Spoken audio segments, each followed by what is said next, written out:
ಚಿತ್ರದುರ್ಗದಲ್ಲಿ ಸಂಭವಿಸಿದ ಕಾಲ್ ತುಳಿತದಲ್ಲಿ ಮಹಿಳೆ ಸಾವನ್ನಪ್ಪಿದ ಪ್ರಕರಣಕ್ಕೆ ಸಂಬಂಧಿಸಿದಂತೆ ನಿನ್ನೆ ಬಂಧನಕ್ಕೆ ಒಳಗಾಗಿದ್ದ ನಟ ಅಲ್ಲು ಅರ್ಜುನ್ ಒಂದು ರಾತ್ರಿ ಜೈಲಿನಲ್ಲಿ ಕಳೆದು ಇಂದು ಮುಂಜಾನೆ ಬಿಡುಗಡೆಯಾಗಿದ್ದಾರೆ. ಪ್ರಕರಣಕ್ಕೆ ಸಂಬಂಧಿಸಿದಂತೆ ನಿನ್ನೆ ಶುಕ್ರವಾರ ಅಲ್ಲು ಅರ್ಜುನ್ ಅವರನ್ನು ಪೊಲೀಸರು ಅವರ ಮನೆಯಿಂದಲೇ ಬಂಧಿಸಿ ನ್ಯಾಯಾಲಯಕ್ಕೆ ಹಾಜರುಪಡಿಸಿದರು.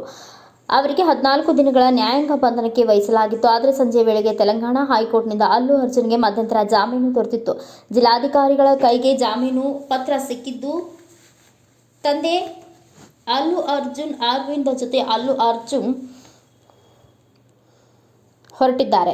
ಪೊಲೀಸ್ ಬಿಗಿ ಭದ್ರತೆಯೊಂದಿಗೆ ಚಂಚಲಗೂಡು ಸೆಂಟ್ರಲ್ ಜೈಲ್ ಹಿಂಬದಿ ಗೇಟ್ನಿಂದ ನಟ ಅಲ್ಲು ಅರ್ಜುನ್ ಅವರನ್ನು ರಿಲೀಸ್ ಮಾಡಲಾಗಿದೆ. ಚಂಚಲಗೂಡು ಜೈಲಿನ 2ನೇ ಗೇಟ್ನಿಂದ ನಟ ಇಂದು ಬೆಳಗ್ಗೆ ಬಿಡುಗಡೆಯಾದರು. ಗೀತಾ ಆರ್ಟ್ಸ್ ಕಚೇರಿ ಕಡೆ ನಟ ತೆರಳಿದ್ದು ಇಲ್ಲಿಂದ ನೇರವಾಗಿ ತಮ್ಮ ನಿವಾಸದ ಕಡೆ ಹೊರಡಲಿದ್ದಾರೆ. ಮನೆಯ ಬಳಿ ಪೊಲೀಸರ ಭಾರೀ ಭದ್ರತೆ ಕಲ್ಪಿಸಲಾಗಿದೆ. ನಿನ್ನೆ ರಾತ್ರಿ ಜೈಲು ಬಳಿ ಅಭಿಮಾನಿಯೊಬ್ಬರು ಆತ್ಮಹತ್ಯೆಗೆ ಯತ್ನಿಸಿದ ಪ್ರಸಂಗ ಕೂಡ ನಡೆಯಿತು.